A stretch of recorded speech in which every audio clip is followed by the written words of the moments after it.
കോഴിക്കോട് പൂവാട്ടുപറമ്പുപാറയിൽ വീണ്ടും വാഹനാപകടം.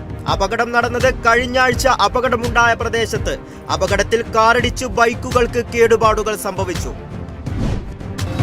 ബ്രിട്ടീഷ് പാർലമെന്റിൽ ലേബർ പാർട്ടിയുടെ എംപിയായി തിരഞ്ഞെടുക്കപ്പെട്ട് കോട്ടയം കൈപ്പുഴ സ്വദേശി സോജൻ ജോസഫ്. തെരഞ്ഞെടുക്കപ്പെട്ടത് ആഷ്ഫോർഡ് മണ്ഡലത്തിൽ നിന്ന്. കൺസർവേറ്റീവിന്റെ കുത്തക മണ്ഡലത്തിലാണ് സോജന്റെ അട്ടിമറി ജയം. ബ്രിട്ടീഷ് പാർലമെന്റിലേക്ക് തിരഞ്ഞെടുക്കപ്പെടുന്ന ആദ്യ മലയാളിയാണ് ഇദ്ദേഹം.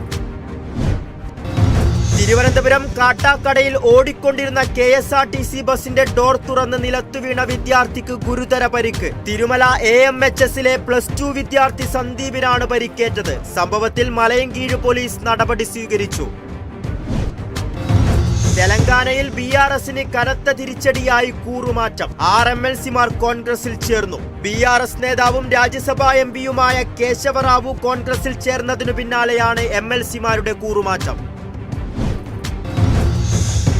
പ്രശസ്ത ഗായകൻ V സാംബശിവന്റെ ജന്മദിന അനുസ്മരണം സംഘടിപ്പിച്ചു. അനുസ്മരണം സംഘടിപ്പിച്ചത് കൊല്ലം പോരുവഴി പഞ്ചായത്ത് നേതൃസമിതിയുടെ നേതൃത്വത്തിൽ. നേതൃസമിതി കൺവീനറും എഴുത്തുകാരനുമായ മധു സാന്ദീപനി പരിപാടി ഉദ്ഘാടനം ചെയ്തു. കണ്ണൂർ മട്ടന്നൂരിൽ PRNS കോളേജ് പ്രിൻസിപ്പാളിനു നേരെ KSU നേതാക്കളുടെ ഭീഷണി. ഇത് തിരുവനന്തപുരമല്ലെന്നും മട്ടന്നൂരാണെന്നുമാണ് ഭീഷണി. ഭീഷണിക്ക് കാരണം SFIയുടെ വിദ്യാഭ്യാസ ബന്ദിന് പ്രിൻസിപ്പാൾ അനുമതി നൽകിയത്. തിരുവനന്തപുരം പാറശാലയിൽ ട്രെയിനിൽ കടത്താൻ ശ്രമിച്ച 13 കിലോ കഞ്ചാവ് പിടികൂടി. കഞ്ചാവ് പിടികൂടിയത് കൊച്ചുവേളിയിൽ നിന്നും നാഗർകോവിലേക്ക് പോവുകയായിരുന്ന ട്രെയിനിൽ. വിദ്യാഭ്യാസ സ്ഥാപനങ്ങൾ തുറന്നതോടെ കഞ്ചാവ് മാഫിയകൾ സജീവമായിട്ടുണ്ടെന്ന വിവരത്തെ തുടർന്നാണ് പരിശോധന.